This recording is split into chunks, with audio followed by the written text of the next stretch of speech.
Chapter 1. The Quiet Morning at Marleycombe Station. Marleycombe was the sort of village that appeared perfectly content to remain unchanged for 100 years.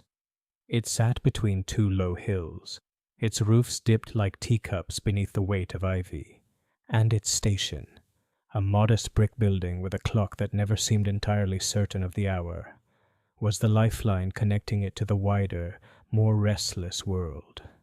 On most mornings, Mr. Edgar Prowse, the station master, could be found polishing the brass handles of the ticket window, humming an old tune about soldiers returning home. He liked order. He liked predictability. He liked that the 8:45 train from Paddington arrived, give or take 3 minutes, with exactly 4 passengers, 2 of whom were invariably the same, Mrs. Whitby with her newspaper and her bright pink gloves, and Mr. Hubert Colling, who carried a briefcase, but no one quite knew why. But that particular morning was different. The mist had come down heavy over the tracks, curling like cold breath around the lamps. It softened every sound, the distant bark of a dog, the clatter of milk bottles, the hiss of steam, as though the village itself were holding its breath. The 8:45 was late. Mr. Prowse clicked open his pocket watch for the 5th time, frowned and muttered something about timetables. It was then he noticed the man. He was sitting on the far bench of the platform, beneath the faded sign that read Marleycombe, motionless except for the faint flutter of his newspaper. A stranger. That in itself was notable enough, for strangers rarely stopped at Marleycombe unless by accident or misfortune. He wore a dark overcoat, rather well cut but creased from travel, and a hat drawn low over his face. At first, Mr. Prowse assumed the fellow was merely waiting for a connection. But when the 8:52 came and went without the man stirring, he began to feel a vague irritation. By 9 o'clock, irritation had turned to curiosity.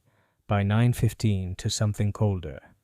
"Excuse me, sir," he called, tapping the edge of his broom against the tiles. "Train's been and gone, I'm afraid." No answer. Mr. Prowse walked closer.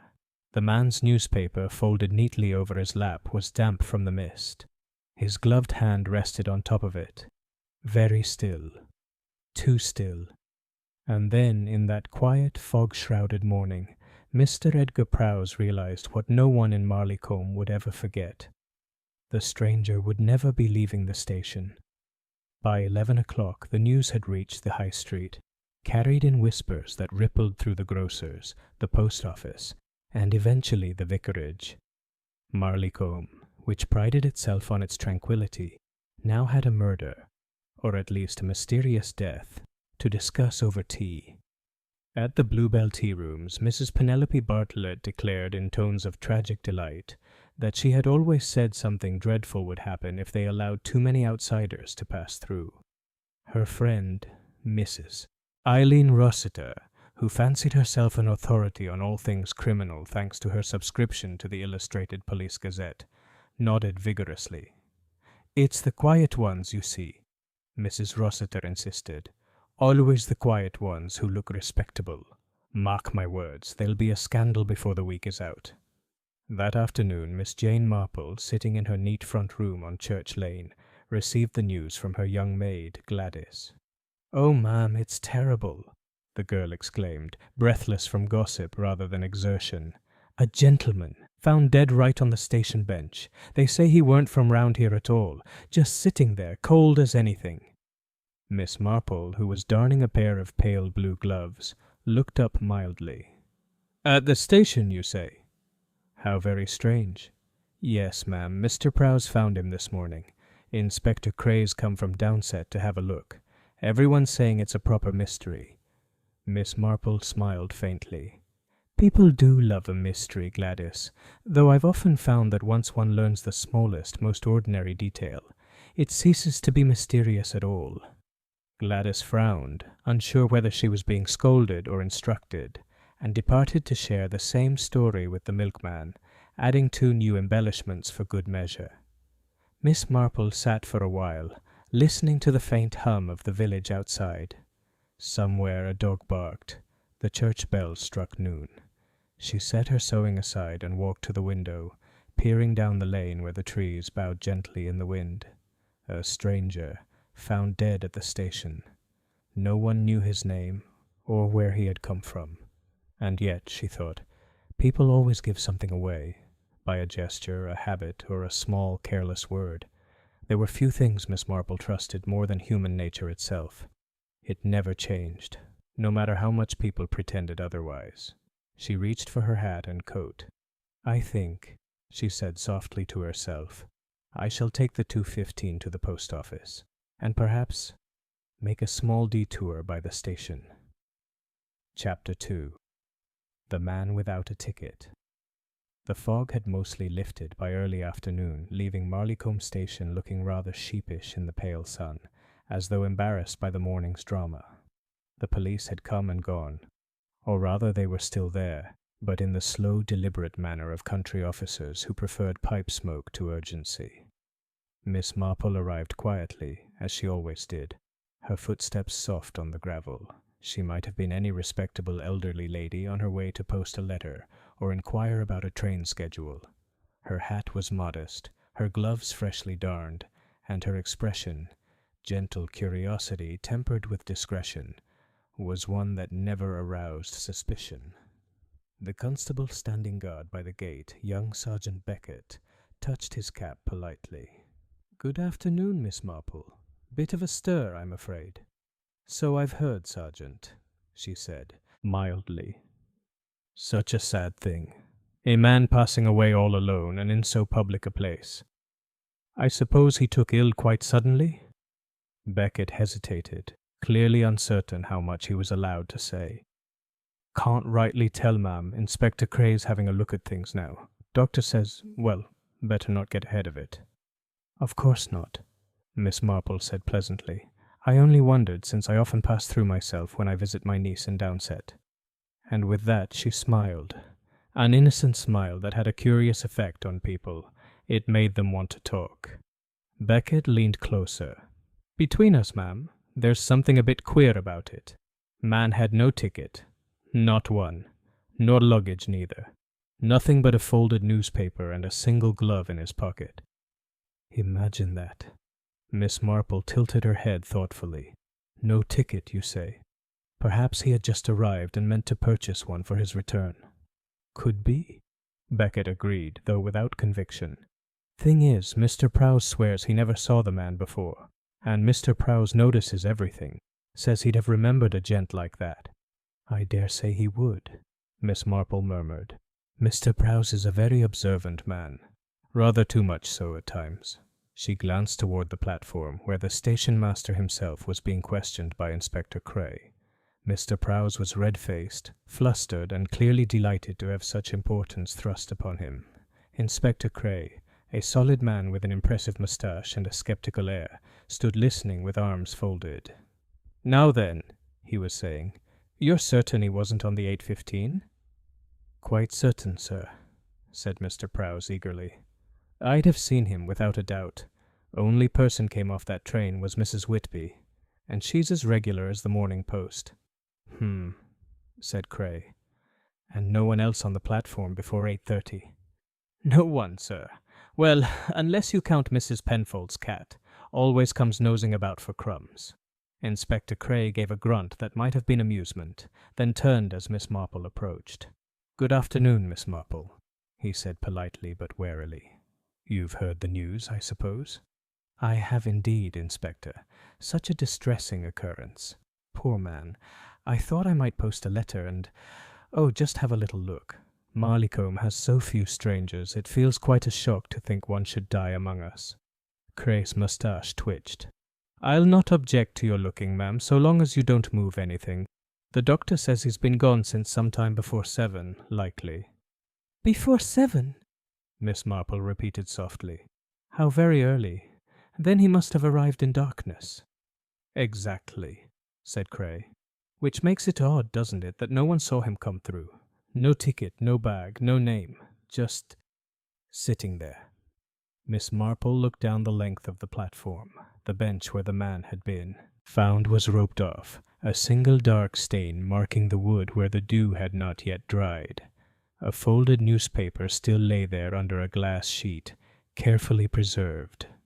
"People rarely sit without purpose," she murmured, "and strangers rarely die without reason." Cray gave a dry chuckle. "You've got the right of it, Miss Marple, but it's likely something dull in the end. A heart condition, maybe. The papers will call it mysterious, but these things usually turn out to be ordinary." "Indeed," Miss Marple said with a faint smile, "though ordinary motives often lead to the most extraordinary deeds." That evening the gossip reached full bloom. At the vicarage, Mrs. Weatherby declared that she had seen the stranger the day before, standing outside the grocer's with a map in his hand. At the post office, Miss Greaves insisted the man had come in asking for a letter addressed to R. Denham, though there had been no such envelope. And at the Bluebell tea rooms, Mrs. Bartlett claimed, over a particularly large scone, that she was almost certain the dead man had nodded to her on Tuesday afternoon, which naturally meant he had been staying somewhere in the village.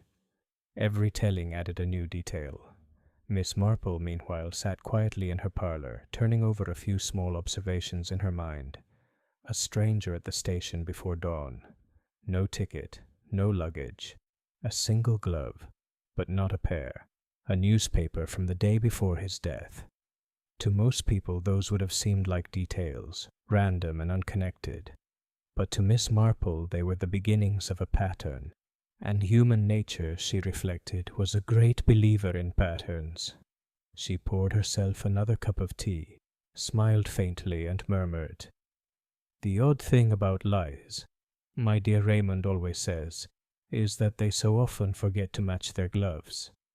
Outside, the evening train whistled through the valley, lonely and long, and somewhere between its echo and the soft ticking of the clock, Miss Marple began to sense that the stranger who never left the station had not come to Marleycombe by accident. Chapter 3. The Letter for R. Denham. The following morning broke with a watery sort of sunlight that made Marleycombe look as though it had been painted in pale watercolour. The hedgerows glistened with dew, the postman's bicycle squeaked faithfully along Church Lane, and the village, though pretending to resume its gentle routine, was still very much preoccupied with the previous day's discovery. Everyone, it seemed, had a new theory about the dead man at the station. Miss Marple, however, did not concern herself with theories. She concerned herself with facts, or rather with the small fragments of human behavior that revealed truth more reliably than any official statement. And so, after breakfasting upon a modest piece of toast and a perfectly boiled egg, she put on her grey coat, pinned a small sprig of lavender to her lapel, and set off toward the post office. The Marleycombe post office was a modest affair attached to the side of Miss Ada Greaves's house, a neat square building where everything smelled faintly of sealing wax and lavender furniture polish.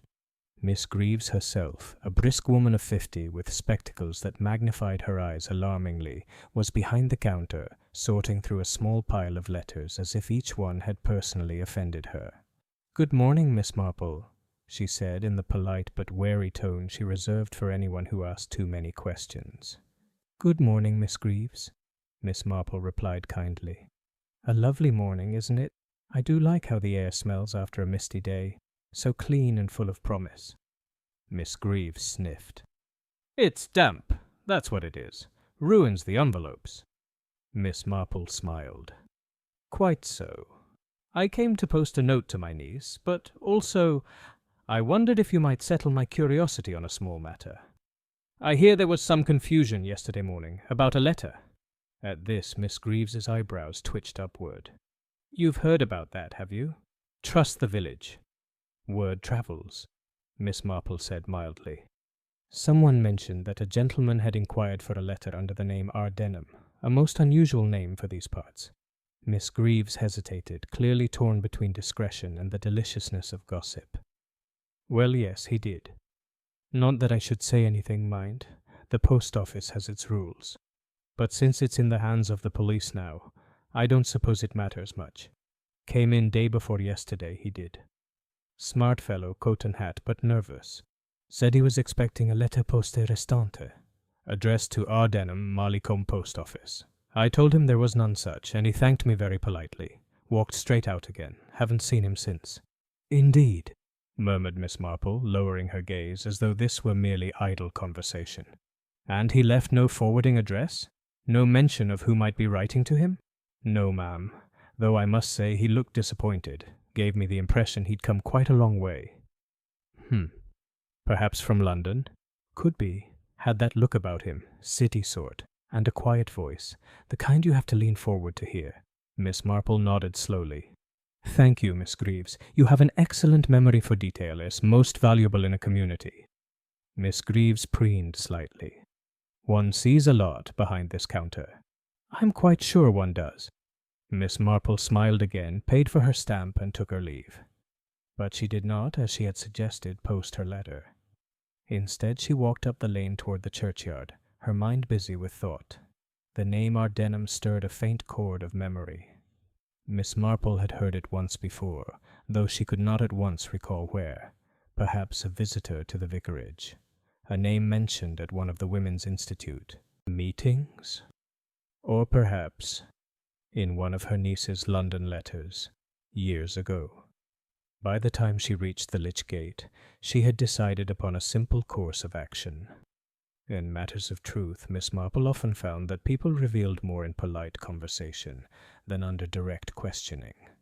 And so, after a quiet moment of reflection among the gravestones, where, as she always said, one could think quite clearly since the inhabitants were unlikely to interrupt, she turned toward the vicarage. Mrs. Weatherby, the vicar's wife, received her in the parlour with predictable warmth and a tray of weak tea. "My dear Miss Marple, I do hope you're not unwell. You have that look you get when something's on your mind, rather like when the church flower arrangements go missing." Miss Marple laughed softly. "Nothing so distressing, I assure you. I was merely curious about that poor man at the station. Such an odd business. You haven't by any chance heard the name R. Denham, have you?" Mrs. Weatherby set down the teapot, eyes brightening. "Denham? Why, yes. Or at least I think I have. Let me see. Yes, I'm certain Mr. Penbury mentioned it last month. Something about a visitor to Marleycombe Hall." "Marleycombe Hall?" Miss Marple repeated. "Mr. Penbury being the butler there, I believe." "Indeed. Said the master, Colonel Harcourt, had an old acquaintance visiting. Mr. Robert Denham, I think he said, stayed just one night, then left early the next morning." "How curious," said Miss Marple softly. "And no one has heard of him since?" "Not a whisper," said Mrs. Weatherby, lowering her voice. "Though between us I've always thought the Colonel's affairs a little complicated. There was some unpleasantness last year with his niece and that young fellow from the bank. But of course one shouldn't speculate." "Of course not," said Miss Marple, with the air of one who never did anything so vulgar as speculate. That evening, as dusk fell over the quiet village, Miss Marple sat once more in her parlour, her knitting resting motionless in her lap. She thought of the stranger. No ticket, no luggage, a newspaper one day old, and a name, R. Denham, linked somehow to Colonel Harcourt of Marleycombe Hall. If the man truly had been Mr. Denham, then why come again to Marleycombe, unannounced at dawn? And if he had not, then why use the name at all? Miss Marple's blue eyes twinkled faintly. "People," she murmured, "so often imagine they can borrow a name without borrowing its history." Outside, a cold wind stirred the hedges. The church bell struck 9. Somewhere in the valley, the sound of a motor car broke the stillness, a rare event at that hour. Miss Marple rose and moved to the window. Headlights glowed briefly on the road that led to Marleycombe Hall, then vanished into the trees. She stood there for a long moment, thoughtful and very still. "I think," she said softly, "our stranger was expected after all." Chapter 4. The Colonel at Marleycombe Hall. Marleycombe Hall stood just beyond the village, a broad Georgian house of honey-coloured stone that caught the light in the late afternoon like something half-remembered from a painting. The drive curved gently through a sweep of beech trees, and the windows, tall and rather severe, gave the impression of a place that saw everything yet spoke little. Miss Marple, who had known the Harcourts by reputation more than by intimacy, had been there only once before, many years ago, to a charity garden fete where the tea had been oversweet and the roses excessively pruned. She walked now with measured steps, her cane tapping softly against the gravel, and reflected that large houses had a curious way of keeping secrets long after their owners forgot them. Colonel Leonard Harcourt himself was standing by the front steps when she arrived, a tall, spare man with a moustache that had survived 2 wars and a manner that discouraged both laughter and delay. "Miss Marple," he said, with the faintest trace of surprise. "Well, well, I don't often see you this side of the village. Not since that flower show debacle, eh?" "Indeed, Colonel," Miss Marple said, smiling, "though I believe the chrysanthemums recovered far better than some of the tempers." He gave a short laugh. "You have the advantage of us all there. What brings you up the hill this morning? Not collecting for the parish, I hope?" "Not this time," she replied mildly. "I came on a small matter of curiosity, something I heard yesterday at the post office. You see, a gentleman came asking for a letter under the name R. Denham. I wondered if that might have any connection to the guest you entertained here recently of the same name." The colonel's expression, up to that point brisk and hearty, changed almost imperceptibly. His eyes narrowed and one hand brushed the side of his jacket as though to dismiss a stray crumb. "Denham?" he repeated. "Ah, yes, I remember. Business acquaintance from London. Called in for a night about 3 weeks back. Why do you ask?" Miss Marple looked at him with polite concern. "I only wondered whether he might have written, or expected, a letter. There was a sad occurrence at the station, you see. A gentleman quite unknown was found dead there yesterday morning. The police naturally are most interested in discovering who he was." The colonel's face went very still. "Dead? I'm afraid so." He turned away slightly, gazing out across the lawn where a gardener was trimming the hedges. "Good Lord, that's unfortunate. But I doubt it can have anything to do with Denham. Perfectly healthy man when he was here." "Of course," said Miss Marple, her voice gentle. "And yet perhaps you'd noticed something unusual about him. A mannerism, perhaps, or a remark that suggested he was troubled." Harcourt hesitated. "Not particularly. Quiet sort of fellow. Kept himself to himself. Came down on business to do with some property investment, I believe. Left early next morning. Had a train to catch." Miss Marple murmured. "A train. I see." There was a silence. From the drawing-room window came the faint sound of a piano, someone playing hesitantly, as though uncertain of the tune. "Your niece plays beautifully," Miss Marple observed. Harcourt's eyes flicked toward the house. "Yes, Evelyn.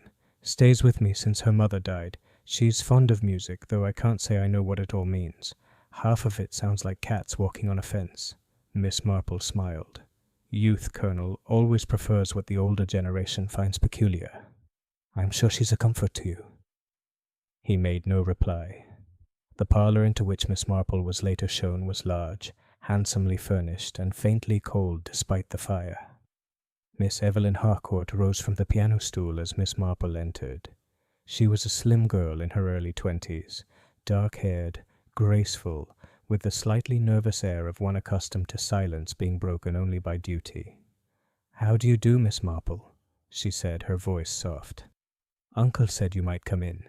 He's gone to fetch some papers, I think." Miss Marple inclined her head. "Such a kind house to visit, my dear. I do hope I'm not intruding upon your practice." "Not at all," Evelyn said. "It's just something to keep the house from echoing. Uncle doesn't like too much quiet." There was a pause. The girl's eyes moved toward the window, where the late light glowed through the leaves. "It's strange," she said suddenly. "About that poor man at the station. Uncle told me just now. How dreadful to die alone like that." "Yes," said Miss Marple softly. "Dreadful indeed. You didn't happen to see him when he was here, perhaps? This Mr. Denham—" Evelyn hesitated, twisting her fingers together. Yes, I did. But only briefly. He arrived after dinner. They spoke in the study for hours. I thought him rather tired somehow. Like someone who'd come a long way and didn't know quite where to rest." Miss Marple watched her closely. "Did he speak of why he came?" "No," said the girl quickly. "Uncle said it was business. I wasn't to trouble myself." Miss Marple smiled faintly. Quite right, my dear. Still, one notices things even when one isn't trying. A tone of voice, perhaps. Or a glance. Evelyn looked down. He was kind, gentle, but frightened, I think. And he left before breakfast. Uncle was angry about that, said the man had wasted his time. How very curious, murmured Miss Marple. Yes, very curious indeed. When she left the hall half an hour later, the colonel escorted her to the gate himself. His manner was once again hearty, but his eyes did not quite match his voice. Well, Miss Marple, he said briskly, I'm sure the police will sort the matter out. Nothing to do with us here. You'll find there's always some dull explanation behind these things. Indigestion, heart trouble, what have you. I'm sure you're right, Miss Marple said. One should never jump to conclusions. Human nature provides so many simpler ones. He looked at her, faintly puzzled. You're a shrewd one, Miss Marple. Oh, not at all, Colonel. I merely observe. With that, she gave a polite nod and started down the drive, leaving the Colonel standing by the gate, hands clasped behind his back. As she reached the bend of the road, she paused and glanced back. Through the trees she could just see the windows of the hall, the curtains drawn against the setting sun. Somewhere behind one of those windows, she felt certain, someone was watching her leave. And in that moment, Miss Marple knew that whatever had brought Denham to Marleycombe 3 weeks ago had not been business at all. Chapter 5. Evelyn's Confession. Miss Marple sat very still in her chair by the fire, her knitting needles motionless for once. The young woman before her, Evelyn Hope, was pale, trembling, and visibly exhausted from the weight of what she had come to say. Outside, the wind moved through the branches like a whisper of the past, and within the little sitting room, truth itself seemed to hang in the air, waiting to be spoken. I can't keep it in any longer, Evelyn began, her voice breaking. It wasn't meant to happen this way. I didn't mean for anyone to die. Miss Marple did not interrupt. She had the kind of silence that invited confession, the kind that made lies dissolve into nothing. Evelyn clutched her handkerchief, twisting it between her fingers. When I came to Marleycombe Hall, I thought it was a new start. Colonel Hargraves was so kind at first, almost fatherly. But then things changed. He found out about my brother, about what he'd done. He threatened to expose him unless I helped him with his own secret. Miss Marple tilted her head slightly. And that secret was... Evelyn looked up, eyes wide with fear. He was being blackmailed himself, by a man named Denham. For a moment neither woman spoke. The only sound was the ticking of the clock and the faint hiss of the fire. Evelyn went on, her words tumbling out in a rush. I was to deliver a letter. He said it would make everything right again, that no one would get hurt. But I read it, Miss Marple. I couldn't help myself. It wasn't a letter of apology. It was a threat. And when I tried to stop him, it was too late. The next day he was dead.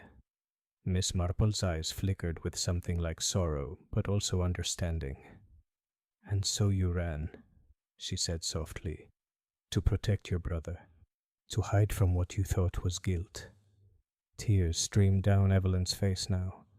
Yes, I've lived with it ever since, but I can't bear it anymore. Someone else will suffer if I don't. Speak. Miss Marple folded her knitting into her lap and leaned forward. My dear, truth always finds its way to daylight. It's best when it comes by choice. There was a knock at the door, firm, deliberate. Evelyn startled. Miss Marple didn't. Come in, she said calmly. Inspector Graves stepped into the room, hat in hand. His expression was grave, but not unkind. We've just come from Marleycombe Hall, he said. There's been a new development. Miss Marple nodded slowly. I rather thought there might be, she murmured. Miss Hope was just about to finish her story. Evelyn looked between them, her face ashen. You know, don't you? Yes, said Miss Marple gently. But I think it's time the others did too. Outside, the church bell struck 8. It was the hour when truth began to set people free, or bind them forever. Chapter 6.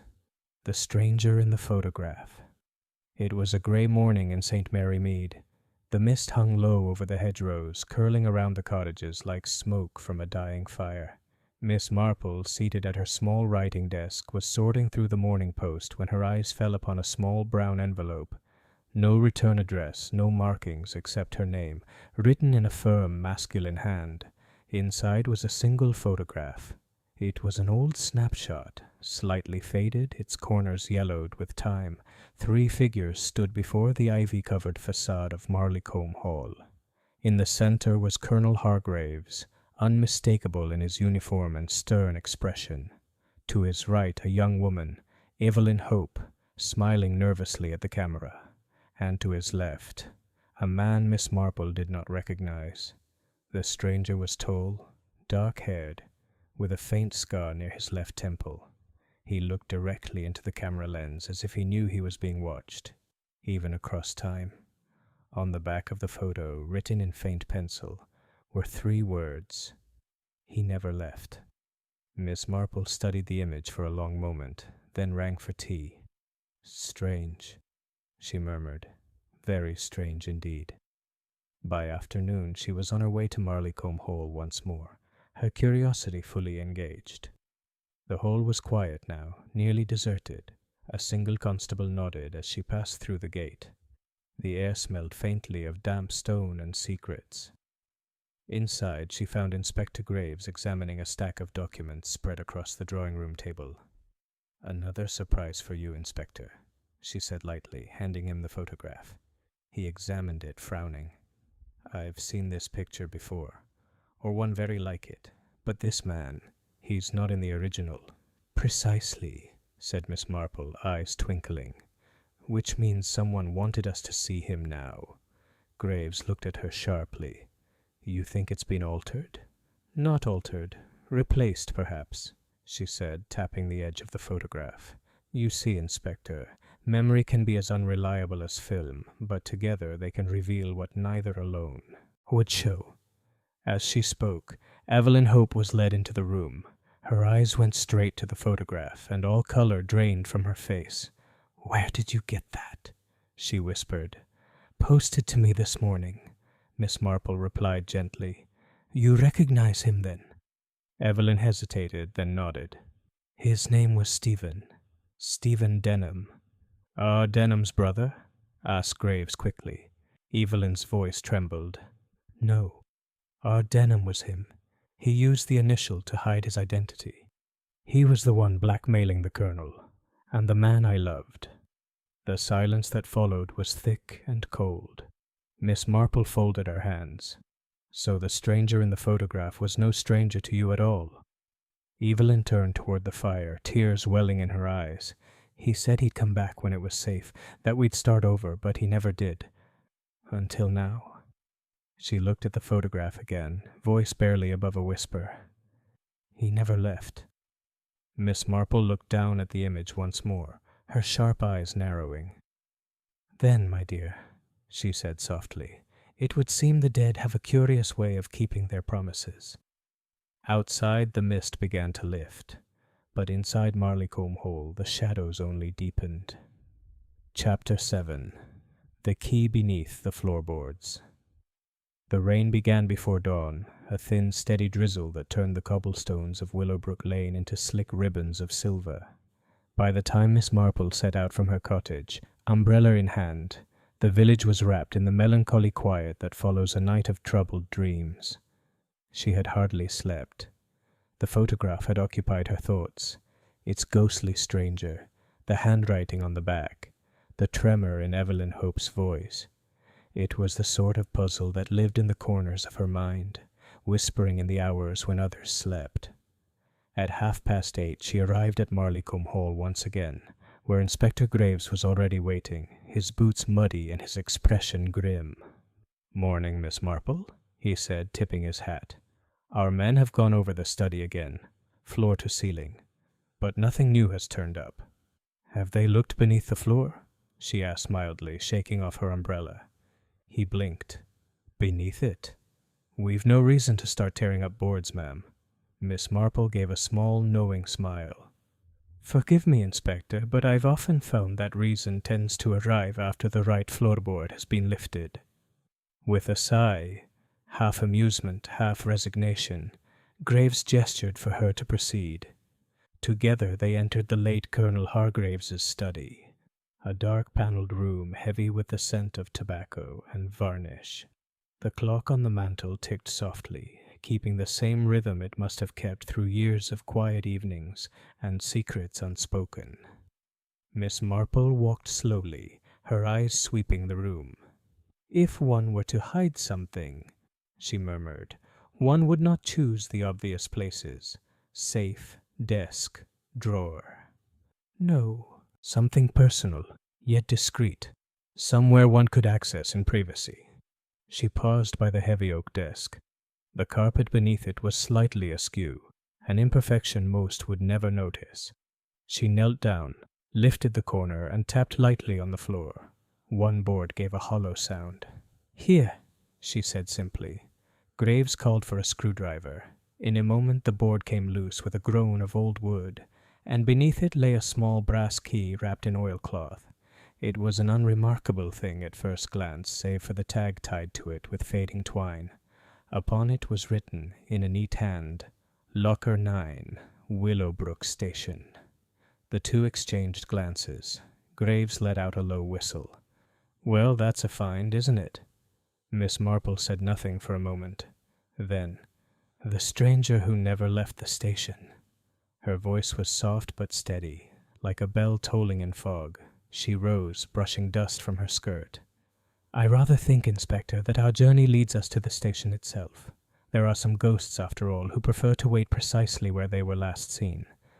By midday the drizzle had lightened to a mist, and Willowbrook Station stood quiet under a grey sky. The morning train had gone, leaving behind the faint scent of steam and iron.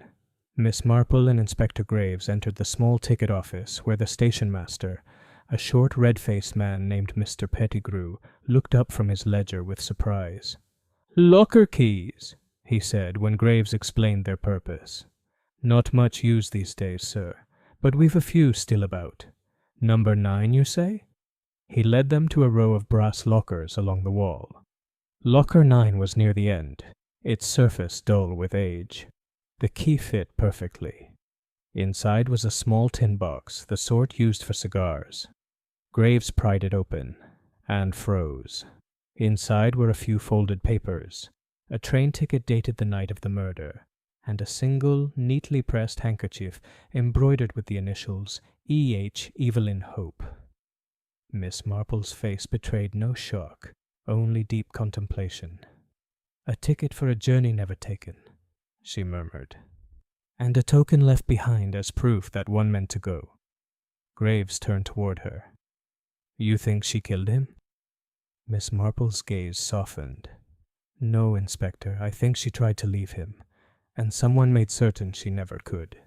She reached into the locker once more and lifted a final item from the bottom, a small tarnished locket. Inside was a photograph of Evelyn Hope and Stephen Denham smiling together beneath the summer sun. But behind the photograph, folded and hidden, was a second slip of paper. In a spidery hand it read, "If I cannot have her, no one will." Miss Marple closed the locket and handed it to the inspector. "It appears, my dear Graves," she said quietly, "that our murderer was never far from the station, or from love turned to hatred." Outside, the train whistle sounded in the distance, echoing through the damp air. And somewhere beyond the mist, Miss Marple could feel the truth beginning to gather, like a storm on the edge of a calm horizon. Chapter 8. The Train That Never Departed. The clock in St. Mary Mead struck 9 that evening, as Miss Marple sat quietly by her fireside, knitting half-forgotten on her lap. The rain had ceased, leaving the world outside washed and still, though a low wind sighed through the hedges as if recalling old sorrows. She had spent the day in reflection. Over the photograph, the key, and the dreadful note from the locker. The pieces were falling into place, yet one question troubled her. If Stephen Denham had planned to leave the village that night, why had the train never taken him away? At 9:30 she rose, wrapped a shawl around her shoulders, and fetched her small torch from the sideboard. "Best to see things as they are, not as one imagines," she murmured, and set out toward Willowbrook Station. The little station lay 1/2 mile beyond the village, its lamps faint pinpricks in the darkness. The ticket office was closed, the platform deserted, and only the sound of the wind through the telegraph wires broke the stillness. Miss Marple found Inspector Graves waiting there, coat collar turned up against the chill. "I thought you might come, ma'am," he said quietly. "Something about this place doesn't sit right. The night Denham was killed, the 9:45 to Bristol was due, but the records show it never left the platform." "Indeed," Miss Marple replied. "A train that never departed, a man who never arrived at his destination, and a woman who never quite left his heart." She paused, gazing down the dark tracks. "It's all rather poetic, wouldn't you say?" Graves managed a grim smile. "You've a way of making murder sound like literature, Miss Marple." "Oh, nonsense," she said gently. "Human nature writes its own stories. We merely learn to read the handwriting." They entered the waiting room, a small, dim space with a single bench and an old coal stove. The air was musty with disuse. Miss Marple's eyes went immediately to a faint scuff mark beneath the bench, as though something heavy had been dragged there long ago. "Would you lift that seat, Inspector?" she asked. Graves pried it open, and there, beneath a loose board, lay a small metal tin wrapped in paper and string. Inside were several damp letters, their ink blurred but legible enough. They were written by Stephen Denham, addressed to Evelyn Hope. Each told the same story: desperation, jealousy, and fear. He wrote of debts, of threats from Colonel Hargraves, and of his intent to flee. The final letter, dated the night of the murder, ended abruptly. "Meet me at the station before the 9:45. If I cannot take you with me, I'll make sure no one else ever does." Miss Marple read the words silently, her heart tightening. "So he waited here," she said softly. "He planned to run, but something, or someone, stopped him before the train ever moved." Graves frowned. "You think Evelyn met him here?" "She may have," Miss Marple said. "But I rather suspect someone else did too. Someone who knew of their meeting, who feared exposure." She turned toward the window, her gaze fixed on the rails glistening in the moonlight. "The body was found near the platform, wasn't it?" "Yes, just beyond the signal post," Graves replied. "But the odd thing was, the signal had been jammed that night. The train couldn't leave until morning." Miss Marple's knitting needles clicked softly in her memory. The rhythm of realization. Then whoever jammed that signal ensured the train stayed put long enough for a murder to occur unseen.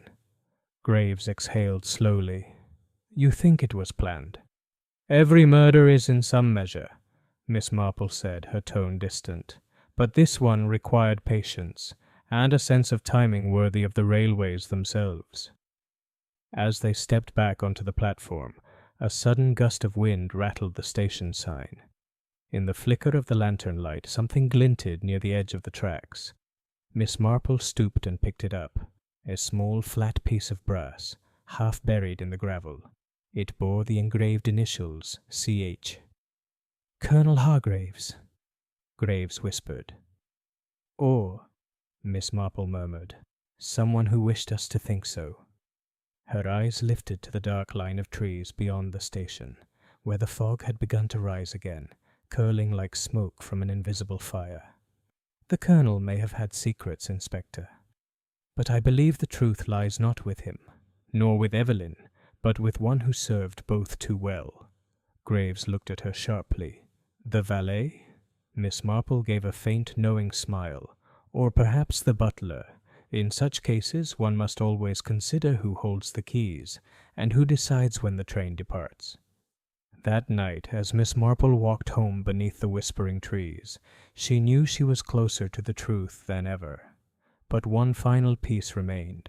hidden not in a letter nor a photograph, but in the quiet loyalty of a man who had served too many masters.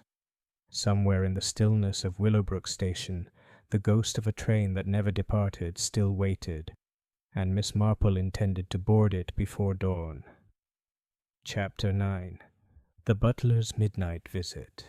The church clock had just struck midnight when the knock came at Miss Marple's door. It was not a timid sound, but deliberate. 3 slow raps that seemed to echo through the quiet cottage. Miss Marple, still awake and reading by the fire, laid aside her book and listened. The wind had died, and the night outside was utterly still. She rose, pulled her shawl tighter, and opened the door. Standing there was Mr. Latham, the butler from Marleycombe Hall. His face, normally so composed, was drawn and pale. His hat was clutched tightly in his hands, and his eyes darted toward the empty lane behind him before he spoke. "Forgive me, Miss Marple," he began, his voice low and trembling. I didn't know where else to go."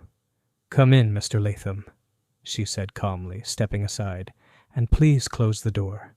The night air is chill, and the truth, I suspect, colder still."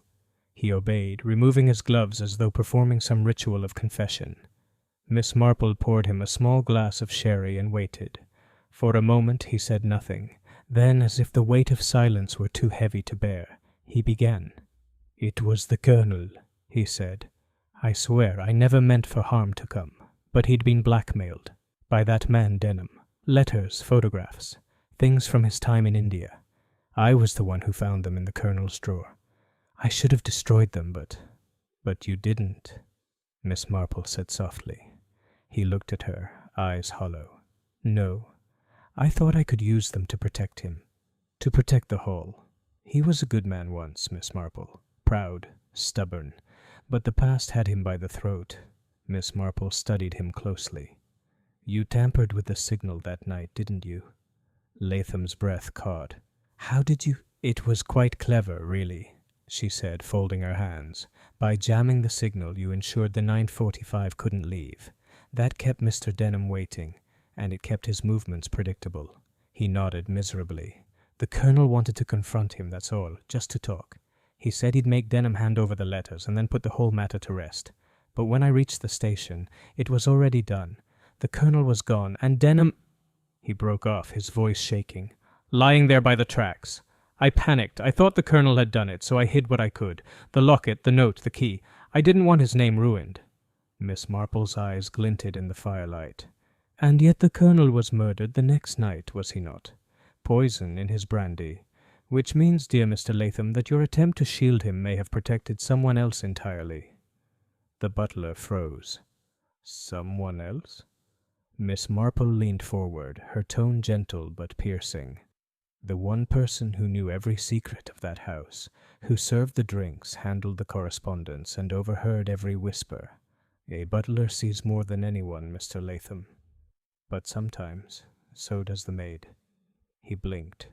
"You mean—" "I mean," Miss Marple said quietly, "that Miss Evelyn Hope was not as alone in her grief as she appeared. She had an ally, someone devoted, someone who thought himself her guardian." Latham's hands trembled. "Good Lord. You don't think I—" Miss Marple shook her head. "No, my dear man, I think you covered for the wrong person."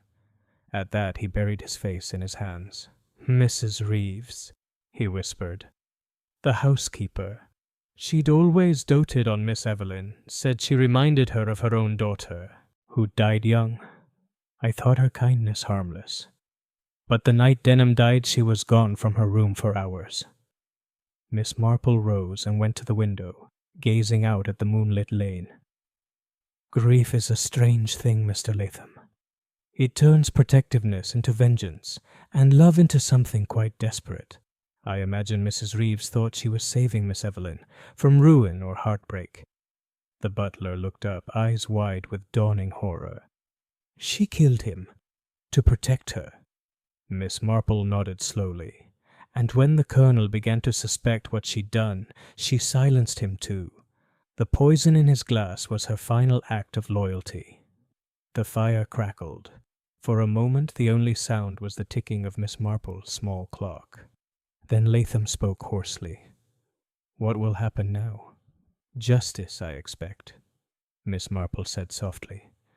"Though whether for the living or the dead I cannot yet say." When the butler left, the lane was still dark and quiet. Miss Marple watched him go until he vanished into the mist. Then she turned back to the hearth, poured herself a small cup of tea, and whispered to the empty room, "A midnight visitor often brings confession, but never the whole truth." She looked at the clock again, its hands pointing to 1 minute past 12. Somewhere beyond the fields, the faint whistle of a distant train rose and faded, lonely and unresolved. The train that never departed still waited, and Miss Marple knew she must return to it before morning. One last time.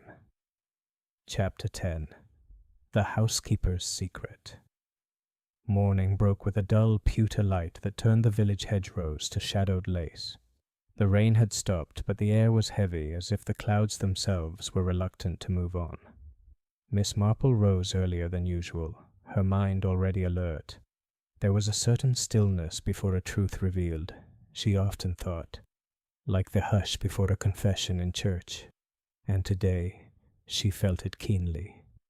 By 8 o'clock she was walking up the gravel drive to Marleycombe Hall. The house loomed against the grey sky, its windows shuttered and its chimneys faintly smoking. Only one window glowed with light. The housekeeper's room. Mrs. Reeves was waiting for her. She stood stiffly by the hearth, her black dress immaculate, her hair pulled tight beneath her cap. Her eyes, though calm, had the restless gleam of someone who had not slept. "Miss Marple," she said with a formal nod, "I was told you wished to see me." "Yes, my dear," Miss Marple replied kindly, setting down her umbrella. "It's about that dreadful business at the station, and the Colonel's passing. There are 1 or 2 matters that trouble me still." Mrs. Reeves's hands tightened on her apron. "I've already told the inspector everything I know." "I dare say you have," Miss Marple said pleasantly. "But sometimes we tell only what others can bear to hear. There's no shame in that. It's a habit. Of kindness, really." Mrs. Reeves said nothing. Miss Marple looked around the room, neat as a pin.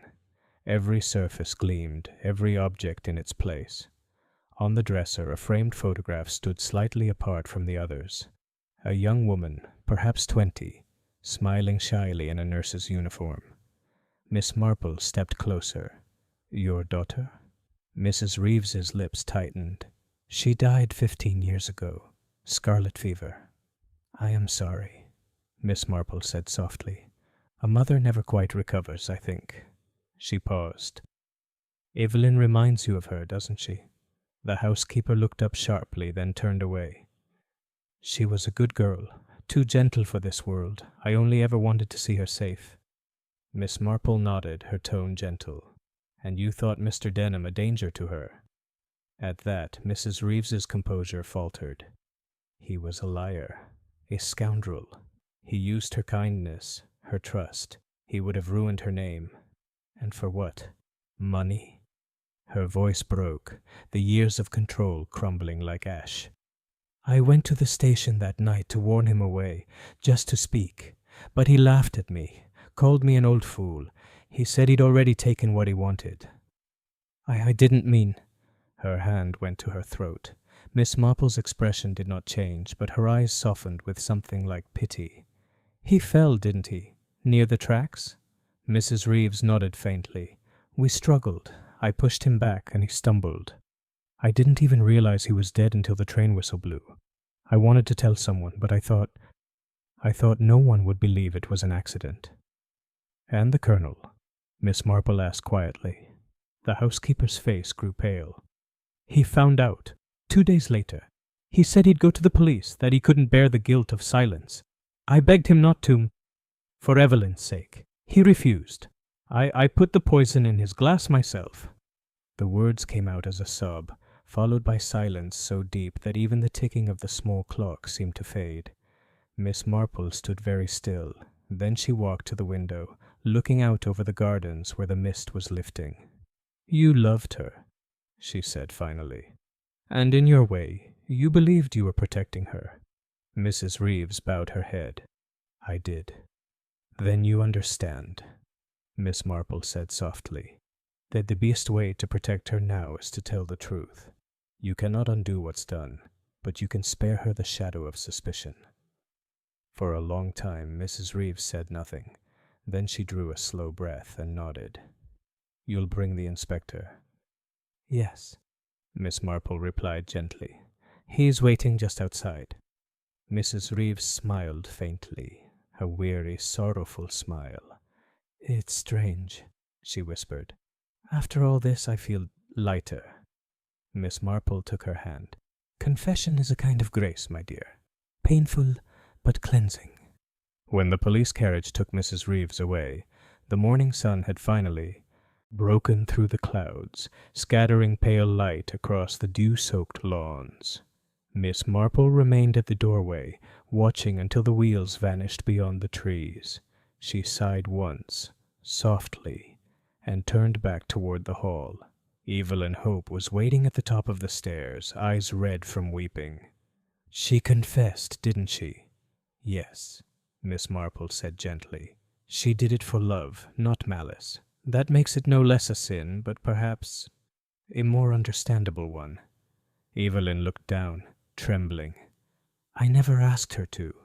I know, my dear, Miss Marple replied, but some people love too fiercely, and cannot tell the difference between saving a soul and destroying it. Evelyn's voice broke. What will happen to her? Justice must be done, Miss Marple said quietly. But I expect the court will see mercy in her heart, even where there was darkness. That evening, as Miss Marple walked home through the soft gold of the setting sun, she paused by the road where the distant tracks shimmered in the light. The station was silent again, as it had been before all this began. The signal gleamed red no longer. It had been repaired.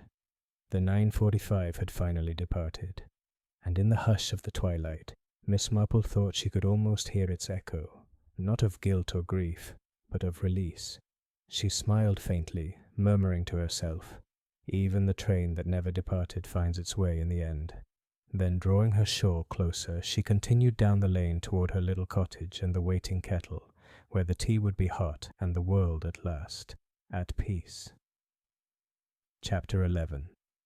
The Inspector's Doubt. Inspector Crail was not a man easily unsettled. His career, spanning over 2 decades in the county constabulary, had taught him that human beings were capable of endless foolishness, and that more often than not, crimes were born of stupidity rather than brilliance. Yet as he sat in the small parlor of the Willowbrook police station late that evening, his cigarette burning low in the tray, he found himself troubled by a disquiet that refused to be reasoned away. The arrest of Evelyn Denham had seemed so tidy, so perfectly convenient. A jealous woman, a tangle of emotions, an ill-advised confrontation at the station. It all fit neatly together. And yet each time he thought of Miss Marple's soft voice saying, "You mustn't be too quick to decide who is guilty, Inspector. Human nature is far too untidy for that." He felt an uncomfortable prickle of doubt. The evidence against Evelyn had substance but no soul. It looked right, but it did not feel right. And Inspector Crail had learned that feeling, that faint, uneasy tug, was often what led a man to truth. He rose from his chair, opened the station window, and looked out toward the darkened railway line in the distance. The station lights still glimmered faintly, like eyes refusing to close.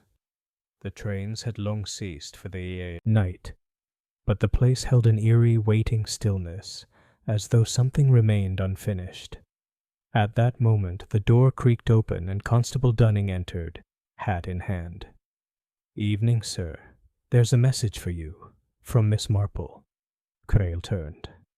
"From Miss Marple? At this hour?" "Yes, sir. She says she'd like a word. Something about the butler, sir. From Marleycombe Hall." Crail frowned, stubbed out his cigarette, and reached for his coat.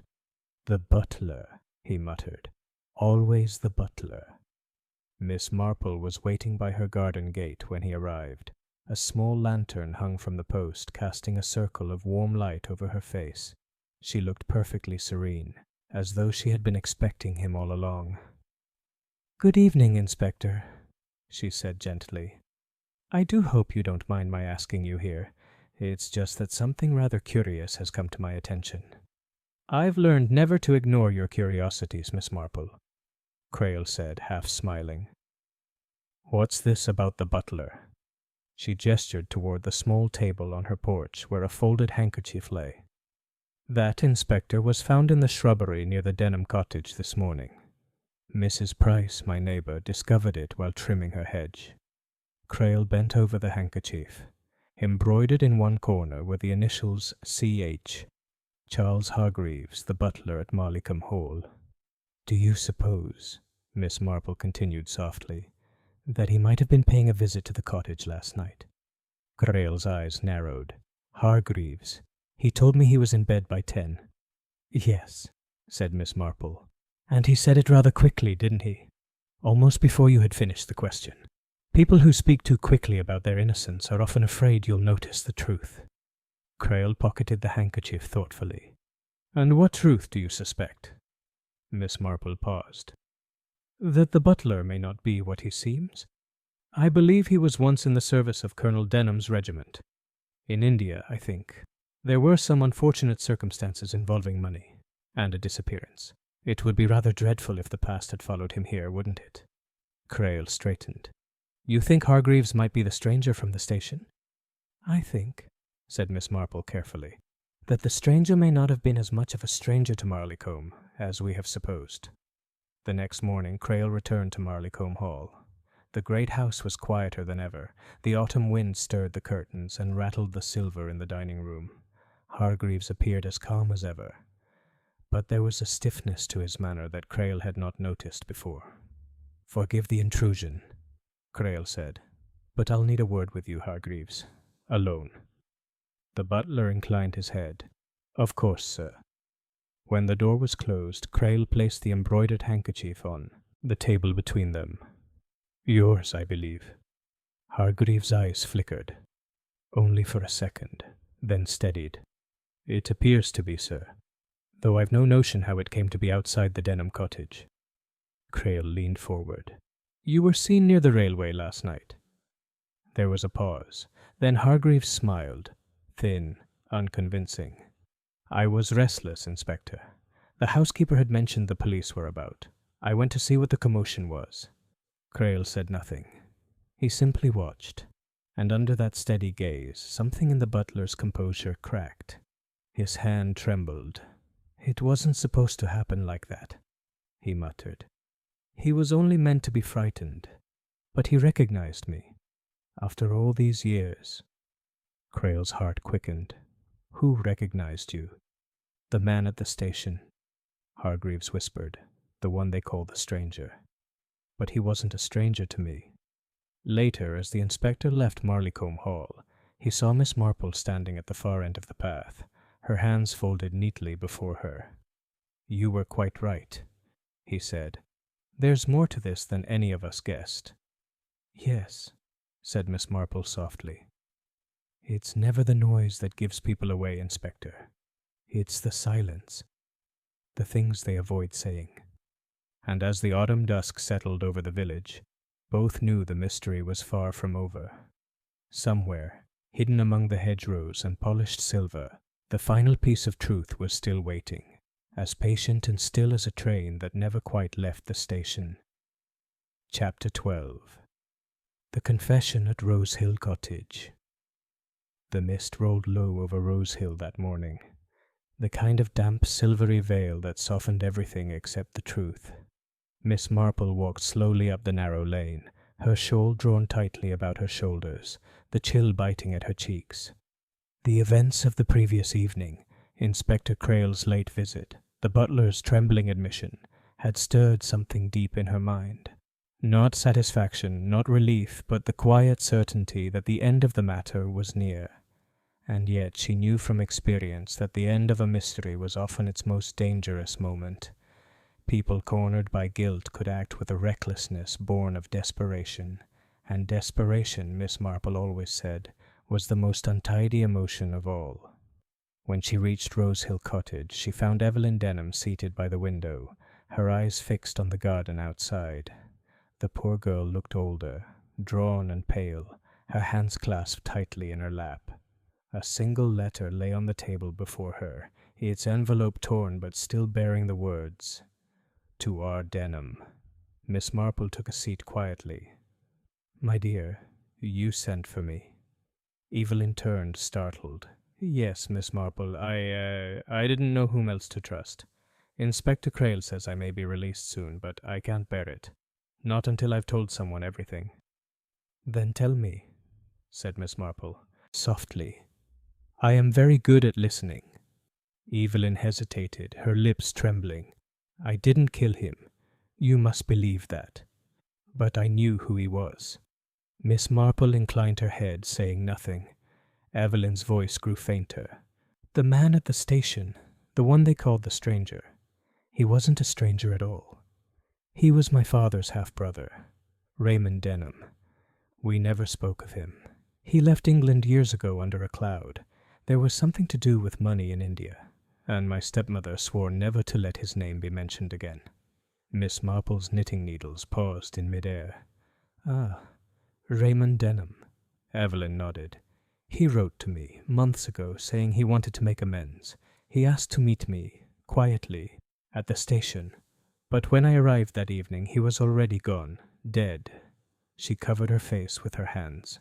"And they found his letter in my room." Miss Marple reached across the table and touched her wrist gently. "My dear, you are telling the truth. And now I must tell you something in return." She drew from her reticule a folded sheet of paper. Inspector Crail's notes from the butler's confession. Evelyn read them silently, her eyes widening. "Hargreaves," she whispered. "He knew my uncle." "Yes," said Miss Marple quietly. "They served together in the colonel's regiment, and it seems your uncle recognized him at the station. Recognized something that should have remained buried. That was his undoing." Evelyn's breath came quick and shallow.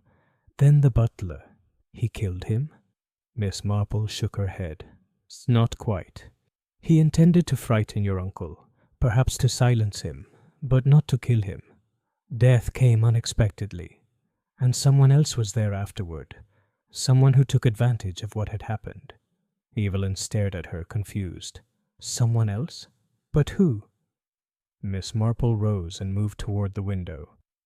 The garden was quiet except for the faint rattle of the ivy against the glass. "You must think carefully, my dear. Who else knew about your meeting at the station?" Evelyn frowned, thinking. "No one. Unless—" She stopped abruptly.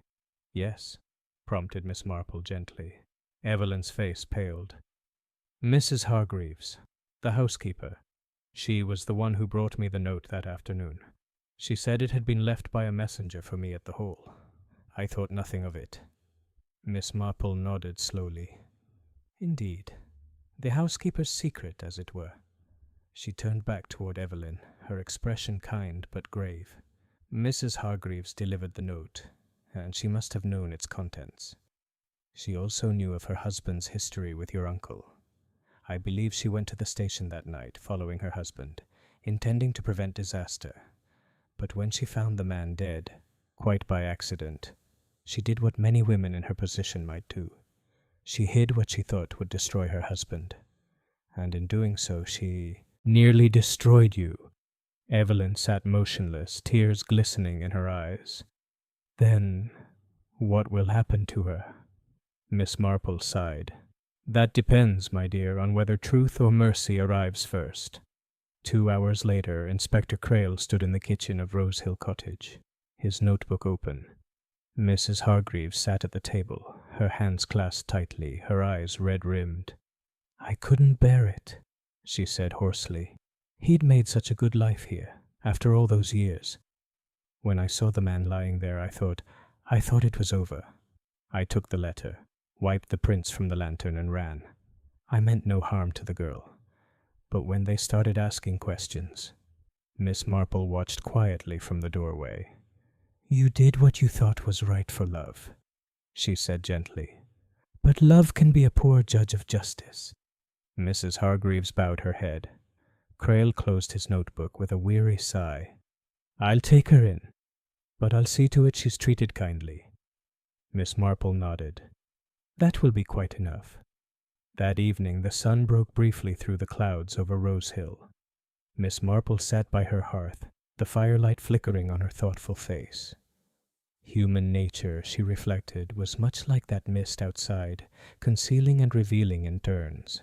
Beneath gentility, kindness, and tea-table smiles, there were small tragedies and large loves, and sometimes the faint echo of footsteps at a station that had long since grown silent. And as the church bell tolled in the distance, Miss Marple folded her hands and whispered softly to herself, Poor Mrs. Hargreaves. Poor Evelyn. The truth always arrives, even if the train never does. Chapter 13. The Colonel's Last Visit. The morning after Mrs. Hargreaves's confession broke over Rose Hill with a fragile stillness. The mist clung to the meadows, and the faint toll of the church bell carried across the damp fields. The village, which had been alive with speculation for weeks, seemed suddenly subdued, as though a fever had at last burned itself out.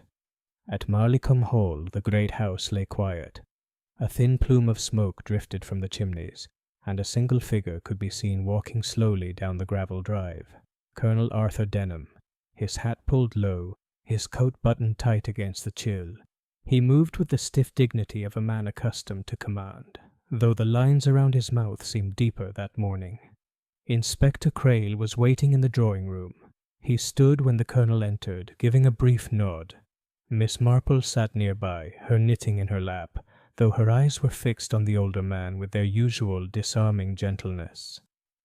Colonel Denham, Crail began, I appreciate you meeting with us. We felt it best to conclude the matter here, rather than at the station. The colonel inclined his head. Quite right, Inspector. These things are best dealt with quietly. He turned toward Miss Marple. I am told, madam, that I owe you a measure of gratitude. It seems your observations have brought this unhappy business to a close. Miss Marple smiled faintly. I am glad if I've been of some small help, though I fear the truth is rarely as tidy as we might wish. Indeed, said the colonel dryly. He took a seat by the fire, his gloved hands clasped over his knee. So, Hargreaves will stand trial? Crail shook his head. Not precisely, sir. His wife's confession makes it clear he did not commit the fatal act. He'll answer for concealing evidence and misleading the police, of course. But the courts will likely show leniency. Mrs. Hargreaves herself. He hesitated. She's to be charged with obstruction, though I doubt the magistrate will show much appetite for punishment. It was, by all accounts, a tragic misunderstanding. The colonel's eyes flickered. A misunderstanding, he repeated quietly. Yes, that's often what murder becomes after the talking's done. A silence settled over the room. The ticking of the long case clock filled the space between them. Then Miss Marple spoke softly. I wonder, Colonel, if I might ask you a rather personal question. He looked at her warily. If you must. When your half-brother returned to England, Raymond Denham, did you know of it? The colonel's jaw tightened. I knew. And you did not inform the police? He rose abruptly, turning his back to the fire. Because it was a private matter, Miss Marple. Raymond was a scoundrel, a liar, and a thief. He disgraced our family in India and cost me my commission. I wanted nothing more to do with him. Miss Marple's needles clicked softly. And yet you sent him money, did you not? Crail turned sharply. You did what? The colonel turned, his face pale. How on earth? Miss Marple's expression was mild. There was an account book in your desk, Colonel. I noticed several withdrawals, each made on the same date that a letter was posted to London, the same district from which your brother's first letter was sent to Miss Evelyn. I dare say you were attempting to buy his silence. He said nothing. You see, Miss Marple continued gently, you may tell yourself you wanted nothing to do with him, but conscience is a difficult thing to silence. You pitied him, and pity, Colonel, is a dangerous companion. It leads one to choices that pride can never quite forgive. The colonel's shoulders sagged. "He wrote to me first," he said finally. "Begged me to see him. I refused. Then he turned to Evelyn, poor girl. I thought if I paid him off quietly it would all end there. But when I heard of the meeting at the station—" He stopped, his voice thick with emotion. "I went there myself, too late. He was already dead." Inspector Crale's eyes widened. "You were at the station that night?" The colonel nodded, defeated. "I found the man's body, and I saw someone running, a woman. I assumed it was Evelyn. I thought she had discovered him. I left. I was a coward."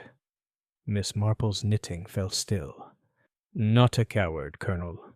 Simply a man who could not face what he feared most, that his family's shame had returned to him after all these years."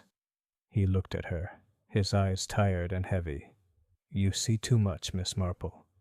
She smiled faintly. "Not too much, Colonel. Only what people let me see."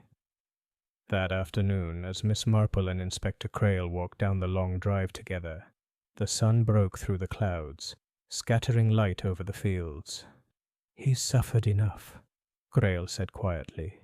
"No use stirring up more scandal." "I quite agree," said Miss Marple. "The truth, you see, has already done what justice could not.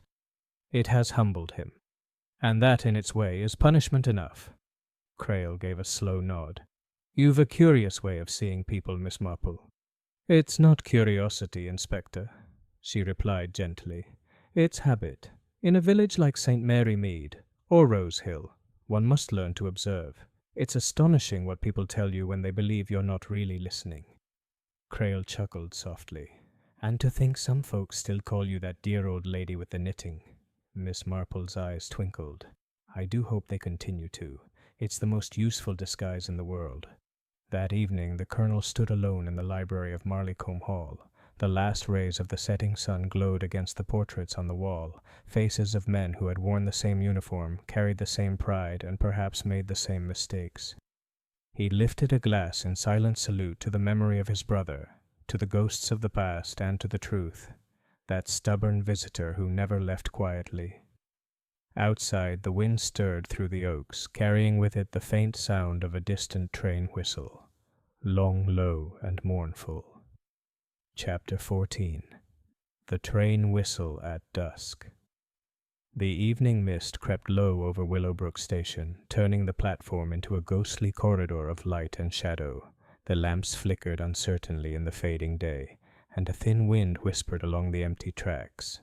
Somewhere in the distance a clock chimed 6. Miss Marple stood by the edge of the platform, her gloved hands folded neatly before her. To anyone watching, she might have appeared merely a frail old lady waiting for a train that would not come. Yet her eyes, sharp, steady, and endlessly observant, were fixed upon the far end of the line, where the tunnel mouth yawned black and silent. She had asked Inspector Graves to delay the evening service. "Only an hour, Inspector," she had said gently that morning. "I believe it might save us a great deal of confusion later." Now the inspector stood a few paces away, coat collar turned up against the chill. "You're certain about this, Miss Marple?" he murmured, voice low, uneasy. "You really think he'll come back here?" "Oh, quite," Miss Marple replied, not looking away from the tracks. "You see, Inspector, when a person has begun something in a certain place, they very often feel compelled to end it there, especially when guilt and fear are mixed. The human mind seeks completion, you might say." Graves frowned, but said nothing. Somewhere in the station building, the telegraph clicked faintly. Minutes passed. The dusk deepened. Then, faint but clear, a sound echoed from the tunnel. The long, low wail of a train whistle. Graves started. "Good Lord!" Miss Marple raised a hand for silence. The whistle sounded again, closer this time. The wind carried with it the rhythmic clatter of metal on rails, yet there was no light, no approaching engine, only sound. Then through the mist a figure emerged, a man walking quickly along the track from the tunnel's mouth. His coat was open, his face pale and drawn in the dim light. Colonel Denham. He paused at the edge of the platform, glancing about as though uncertain of where he was. His eyes darted toward the signal box, the station clock, and finally, to Miss Marple. For a long moment neither spoke. Then the colonel said hoarsely, "You shouldn't be here, Miss Marple." "Oh, but I rather think I should," she replied softly. "You've come to finish something you started. I couldn't allow you to do so alone." His hand trembled as he reached into his coat pocket. Graves moved swiftly, but Miss Marple stopped him with a quiet word. "No, Inspector. Let him speak first." Denham's voice was broken when he did. "It was never meant to happen this way. The man at the station. I didn't know he'd recognized me, not after all these years." "You feared blackmail," Miss Marple said gently. "Because of your time in Kenya, the matter of the missing funds." He looked up sharply. "You know?" "Not all," she admitted. "But enough. Evelyn found the letter he carried, the one for R. Denham. She realized the truth, didn't she? That the stranger knew what you had done. You met him that night, here, hoping to reason with him. But he would not listen." Denham's face crumpled. "He mocked me. Said he'd tell the papers. I only meant to frighten him." The gun went off. The sound of the imaginary train roared in the distance again, rising like a memory. Miss Marple's voice remained calm, compassionate. "And then you hid his bag beneath the floorboards of the waiting room. But not well enough. The key, Colonel, the one you thought lost, was found." For a moment the old soldier seemed to collapse inward. The last vestige of pride left his eyes. He dropped to his knees at the platform's edge, the gun slipping from his grasp, clattering harmlessly onto the stones. Graves stepped forward at last, placing a firm hand on the man's shoulder. "It's over, Colonel." Denham looked up, tears cutting through the grime on his cheeks. "I hear it, you know, every night. That train, the one that never left the station." Miss Marple's expression softened. "Yes," she said gently. "Some journeys never truly depart, Colonel. They only wait for us to face them." As the inspector led him away, the mist thickened, swallowing their silhouettes. Miss Marple remained for a moment longer, gazing down the empty line. Then faintly, impossibly, she heard it once more. The whistle at dusk, mournful and low, fading into silence. She turned, adjusted her shawl, and began the slow walk home to St. Mary Mead, the night gathering quietly around her. And though peace had returned to Willowbrook, the sound of that phantom train, and the secrets it carried, would echo in her memory for years to come. Chapter 15. The Last Teacup. Morning sunlight drifted through the lace curtains of Miss Marple's sitting room, touching the polished silver teapot, and the delicate china cups laid neatly upon the tray. Outside, the garden glistened with dew. Primroses bowed beneath the weight of it, and the sparrows were already quarreling cheerfully over crumbs on the stone path. Miss Marple, seated in her usual armchair by the window, stirred her tea thoughtfully. The quiet tick of the mantel clock filled the room. It was the morning after Colonel Denham's arrest. She had not slept much. It was not the horror of the thing. She had, after all, seen far too many such tragedies to be shocked, but rather the sadness of it all that weighed upon her. There was always sadness, she reflected, when one human being destroyed another, not only for the victim, but for the life wasted in guilt and concealment. A gentle knock sounded at the door. Miss Marple smiled faintly. "Come in, my dear." Evelyn appeared, pale but composed, her eyes red-rimmed. She carried herself with a quiet dignity, though her hands trembled slightly as she removed her gloves. "I hope I'm not intruding, Miss Marple," she said softly. "Not in the least, my dear. Sit down. You must have a cup of tea. It always helps after a storm." Evelyn gave a wan smile. "A storm, yes. That's exactly what it feels like." She sank into the armchair opposite. "It's all so dreadful. I keep thinking I should have guessed. I knew the Colonel had secrets. He was kind to me, but there was a shadow. Miss Marple poured the tea with steady hands. People very rarely show their shadows, my dear, especially not to those they care for. You gave him a sense of youth again, of admiration. Men of his age are easily moved by such things. Evelyn looked down at her cup. Do you think he truly meant to kill that man? No, Miss Marple said gently. But one's intentions become dreadfully confused when fear is mixed with pride. It was the act of a man cornered by his own past. A long silence followed. The clock chimed 9:30. Evelyn's voice broke the stillness. I shall leave Willowbrook, I think. Go to London for a while. Perhaps take up that position I was offered. It's impossible to stay now. Miss Marple nodded. Yes, perhaps a change of air would do you good. But remember, my dear, you are not responsible for what others have done.